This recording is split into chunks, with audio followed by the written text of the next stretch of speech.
Hello， 大家好。因为看到之前的影片评论，说我只会炒冷饭啊，那这期影片呢，我就吸取教训，虽然还是炒冷饭，你脑子进水了。那索性咱就炒的绝对一些，要炒就炒一盘凉的透透的。故事仅供娱乐，真实性无从考证。今天我要给大家讲一个发生在1956年的比较接近真实故事的都市传说——上海林家宅37号灭门案。反正我在接触这个题材的时候呢，我是第一次看到这个故事。虽然呢我是挺孤陋寡闻的，但是我觉得应该有很多观众老爷们也可能并不知道这个发生在上海的都市传说。其实它还是挺有意思的，因为这个故事啊，它不仅充满了悬疑和恐怖色彩，还涉及到许多用科学无法解释的超自然现象，甚至让办案的刑警都精神崩溃。我们先讲故事的主线，再分析整个案件的脉络。那让我们一起走进这座诡异的凶宅，看看是怎么个事儿。诡异的报警电话。在1956年的一个深夜，上海普陀区武宁路的派出所接到了一通奇怪的报警电话。电话那头传来一个分不清男女的声音。那接电话的刑警呢，我们就管他叫阿强。阿强大半夜正睡着觉，一个电话打进来就把他吵醒了。电话那头喘着粗气就说：“我杀人了，就在林家宅37号。”那阿强就觉得很莫名其妙，整个人还是懵的状态。还没等他问上一句，电话就挂断了。他就趴在执勤桌上准备继续睡觉。但是这个时候呢，他越觉得越不对劲儿。回想起刚才那个电话，对方是那种阴森森的分不清男女的声音，所以随后呢，他并没有无视这条信息，还是把这通电话原本的报了上去。于是接完电话不久，警方就派了3名民警骑着3轮摩托车赶往案发地点。那他们就到了林家宅37号。刑警们就发现这座2层小楼漆黑一片，院子里阴风阵阵。那为什么这么诡异呢？你想想，1956年嘛，虽然是上海，那也不是说哪里都灯火通明的，而且普陀区它本身就属于城乡结合部，老百姓夜间照明使用的主要设施还是那种油灯和煤油灯。那这3名出警的帽子叔叔，其中2名也是经验丰富的老刑警了，别说来到气氛诡异的地方，可能就算在现场发现一具尸体，也不会钻乱阵脚。那刚到这里呢，一开始他们就想推门进去，却发现大门从里边反锁了。一般这种情况很正常，因为现在是后半夜，居民这个时候已经早都睡着了，锁门也是很正常的事儿。那这种情况只能证明一点，就是这座房屋是有人居住的，房锁人是从里边把门锁上了。那3个刑警敲门敲了一会儿没有动静，他们就发现不但整个周围的气氛十分的诡异，而且随着他们下了摩托车之后，他们的眼睛逐渐适应了这个昏暗的光线，似乎就发现周围种种的迹象都在证明这座房子似乎已经空置了一段时间。因为周围的环境有些破败，该落灰的地方落灰，是该长草的地方长草，它并不像是有人居住的样子。于是呢，哥仨就决定从窗户进去。一名刑警就从一个有破损的窗户翻了进去，但是在他的脚踩到地面的一瞬间，脚下一滑，差点摔倒了。他就立刻扶住了旁边的东西，才稳住了平衡。惊慌之际，他马上打开了手电筒，他发现自己扶住的是一辆木质的儿童玩具车，而且映入眼帘更扎眼的是满屋血红色的地面。因为他刚刚惊慌差点摔倒嘛，就忽略了这个刺鼻的气味，原来那就是血腥味，而这满屋的红色真的就是鲜血。他吓得拔腿就跑，但是还没有迈出一步，就差点又摔倒了。因为他刚刚想跑的时候，就像有人在下面拽住了他的脚踝，他吓得低头一看，整个地面不仅是沾满了鲜血，而且是整个房间的地上灌满了鲜血，那血量多到没过了他的脚踝，而且刚刚他只是把脚艰难地从血水里面拔了出来而已。这时候红色粘稠的液体浸入了他的鞋子，冰凉地从他抬起来的一只脚上缓慢地坠回到了地面，所以莫名的一阵呕吐感就涌入了他的喉咙。他勉强地让自己镇定下来，环顾一下周围的整个房间。奇怪的是，房间里面空无一人，也没有尸体，只有一个沾满鲜血的儿童玩具车。血腥的现场与消失的尸体。随后刑警们调查了整个宅子，发现楼上楼下都没有人，甚至连尸体都没有。几天之后，法医鉴定之后给出结果，地上的鲜血至少来自于6个人，但是林家宅只住了1家4口，包括男主人叶先国，还有他的瘸腿妻子和另外2个孩子。那就算1家4口全都遭遇不幸了，那多出来的2个人的血又是谁的呢？邻居们就说啊，这一家人1个月前就消失了，女主人带着2个孩子回了娘家，但是后来调查就发现啊，他们其实根本就没有回娘家，然而所有的线索到了这里就戛然而止，案件陷入了僵局，就完全找不到能够推进这件案件的有用的可靠线索，所以警方只能暂时封存了这个宅子。然而诡异的事情才刚刚开始。诡异老宅的超自然现象。1个月之后呢，邻居们路过的时候发现林家宅37号的门竟然自己打开了。这里不是说这个门眼看着它自动开了，那太可怕了，而是这个门呢是一个敞开的状态，但是门上的封条却是完好无损的。那警方就再次进入这个宅子进行调查，他们发现地上的鲜血已经干涸，但是调查的时候呢，2楼突然传来小孩的哭声，那刑警们呢就马上冲上楼，却发现空无一人，只有那辆儿童的玩具车不知道什么时候从1楼跑到了2楼的楼梯口。那上面这些有可能是邻居家的孩子们捣的鬼，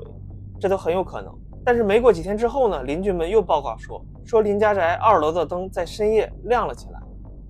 所以警方就决定埋伏在宅子周围，想看看到底是什么人在捣鬼。结果刑警们刚到这里就发现屋内的血迹突然消失了，不是那种干涸，而是干涸的痕迹都没有了。2楼呢出现了一张滴血的手臂和诡异的餐桌，那在上次他们来调查的时候，这些可是完全没有的。而且更可怕的是，一名刑警看到自己前方的同事身后出现了一个黑影，差点把他拽走，但是等他们把注意力放在那个黑暗的角落的时候，又什么都没有了。随着进入调查警员的离奇经历，这起案件开始被警方高度重视，就开始从头到尾梳理整个案件的线索。警方就发现这个宅子的主人，他的真实身份有着很大的问题。他叫叶先国，是一贯道的护法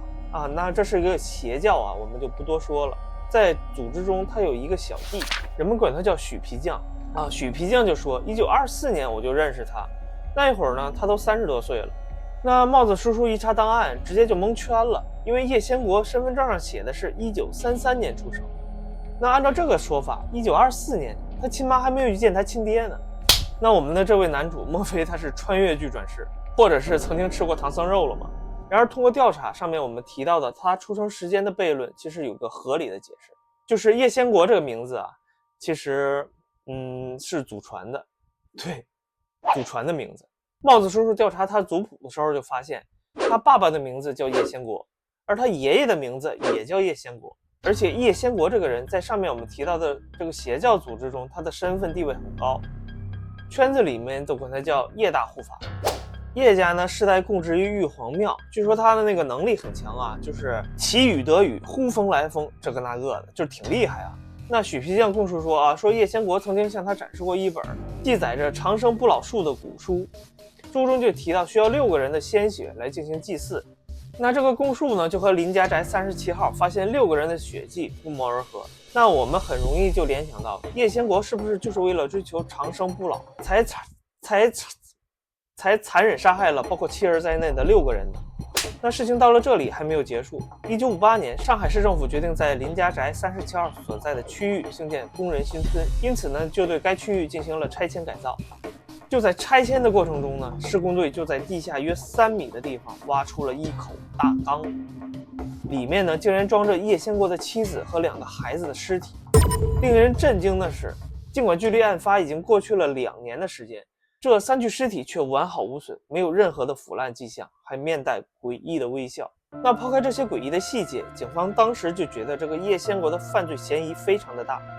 就加大了对他的调查力度。最终叶先国在江西龙虎山的一个破败道观遗址附近被警方抓获，也就是说叶家当年满地的鲜血并没有这位主人叶先国的，他还活着，而且跑到了一个偏远的地方。那这些人到底是不是他杀的呢？那事情到了最后并没有像我们想象的那样简单的结束。叶先国被捕之后就很出人意料，因为他整个人就是一种呆滞的状态，被警方关在了一个单独的房间里，整个人就不说话也不吃饭，就盯着头顶的天花板。那警方呢对他进行了全面的身体检查，结果呢就令人震惊， X 光照片就显示叶先国他没有脑子。你他妈说我没脑子，你不是说我们这里说他傻，脑子空的，而是说他整个头里边没有东西，是空的。那这里我先插一句大家不要着急划走。虽然故事到了这里就感觉很离谱，那是因为原来对于这个故事的文献资料上面都是这么写的。那等到最后我把整个事件叙述完之后，我会对它进行解释的，虽然可能解释更加离谱。就像上面说的，这一发现就完全违背了科学常识。也让整个案件的性质从普通刑事案件上升到了一起超自然事件的范畴。最终呢，叶先国死在了监狱里，他的死因呢也是一个谜团。虽然他一直不吃饭，但是他也不是饿死的，而且身上没有任何的伤痕，也没有中毒的迹象。这一结局就让他的神秘身份画上了一个更加诡异的句号。案件结束，那我们的影片还没有结束。各位观众老爷，接下来咱们就给林家宅血案来点硬核推理。那我们分析一下本期林家宅37号的案件脉络。一场科学加玄学的剧本杀。虽然说这个案子它长得像《走进科学》和《盗墓笔记》的私生子啊，那咱们还是得用柯南精神扒开迷雾，顺便加点沙雕脑洞佐料。现在大家系好安全带，发车。那这里有些疑问：谜题一，报警电话是谁打的？请把你的想法打在弹幕中。选项 A， 叶先国本人，理由是这哥们儿可能是个自爆卡车，杀人后突然良心发现了，虽然他没有脑子。那声音不男不女是因为他刚刚在厕所练习伪娘音，准备出道 B 站吧。选项 B， 叶家的熊孩子，理由孩子被老爹塞进缸里前用玩具车上的微型电话报了警，理由是我在网上搜到的1956年诺基亚已经实现了微型化。选项 C， 穿越了朝阳群众，理由是2025年某 UP 主用时光机回到过去拍摄素材，结果遇到没人住的叶家宅，直接拨打110。那科学项的解释，最有可能的是叶先国本人，他可能是服用了邪教迷药之类的什么玩意儿，导致精神分裂、声音扭曲加行动不受控制，杀人之后又突然清醒，用变声器掩盖身份，就类似现代人用毛巾捂住电话之类的。编得好难受，这原剧本是怎么写的？这是。那我们分析谜题2，六人血之谜，凶手是叶先国吗？请把你的想法打在弹幕中。那第一个选项 A， 家庭伦理剧版，叶先国回家发现老婆和3个老王在家里客厅斗地主，怒开6杀成就。B， 科幻剧版，叶先国其实是个克隆人，血不是来自于本体，而是6个克隆体，现场上演致命魔术，上海分数。C， 吃货版，叶家其实是上海鸭血粉丝汤100年老店，那可能就是那天熬汤时炸锅了。那我的猜测呢，血迹大概率是来自于叶家妻子和2个孩子，加上3名邪教同伙的血。叶先国作为一贯道的护法，可能以长生一世的名义骗来3名信徒灭口，因为这不就是邪教的经典套路吗？至于血量过多都没脚脖子了，那我也不知道最初是谁编出来的这一趴，竟然能没脚脖子。那我的解释就是可能是混入了猪血。那毕竟民国黑市猪血比人血便宜吧，这很好解释嘛，对不对？就用这种手法来伪造这个超自然现场，吓退调查人员啊！这里参考《唐人街探案》里边的障眼法。那谜题3，尸体为什么不腐呢？请把你的想法打在请把你的想法打在弹幕中。选项 A， 叶先国他是不是偷师学艺老干妈，用豆豉、辣椒油腌制全家，附带防腐功能？选项 B， 林家宅建在天然的冷库上，是一个民国版的冷鲜大冰箱。那选项 C， 尸体其实是蜡像做的。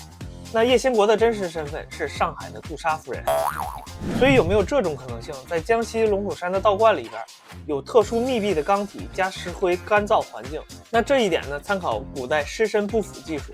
叶先国作为道家世家，掌握秘法，将其儿制成活尸，企图复活，就类似于湘西的赶尸传说，但是因为操作失误，只能变成大缸里的微笑表情包。那还有一个问题就是叶先国这个人啊，他作案动机里面有一点，就是他杀害自己妻儿这方面，他怎么能够下得去手呢？那你说他虎毒还不食子呢？我分析一下，主要就是因为他这个邪教嘛。对，那邪教他是干啥的？洗脑嘛，对不对？就专治各种正常思维，所以他才能够对自己的妻儿下得去手。那上面我们提到他拍的那个 X 光照片，他为什么没有脑子呢？我分析可能就是 X 光照片被做了手脚，可能当时1956年的时候，医院有他能够买通的人，或者是有邪教的卧底在医院里面工作。那如果能够排除这2种可能性的话，只能证明一点，或许叶先国天生就是脑萎缩，这也可以理解，毕竟正常人谁能办出这种事儿啊，对不对？那这里参考现代无脑畸形病例。最后你说这个故事为什么能活60年呢？因为它有趣的要素实在是太多了，及其邪教、穿越、刑侦、防腐、黑科技，那真的是堪称流量密码全家桶。2就是因为它这种开放式的结局，就像那些烂尾的美剧什么的，因为观众自己脑补，它就比编剧编出来的更带劲。那到了最后还得上点价值，这个故事告诉我们呢，第一个，对社畜来说 KPI 害人，干邪教不如干施工队，动不动就挖出一个大缸。第二个，对家长来说，给孩子取名千万别偷懒，3代通名容易触发灵异副本。第三个友情提示，如果半夜接到不男不女的电话，请先问对方是不是在玩剧本杀，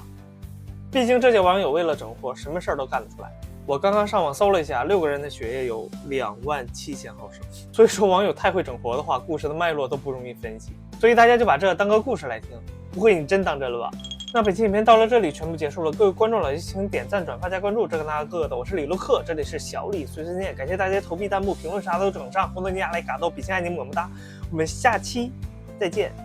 难萎缩。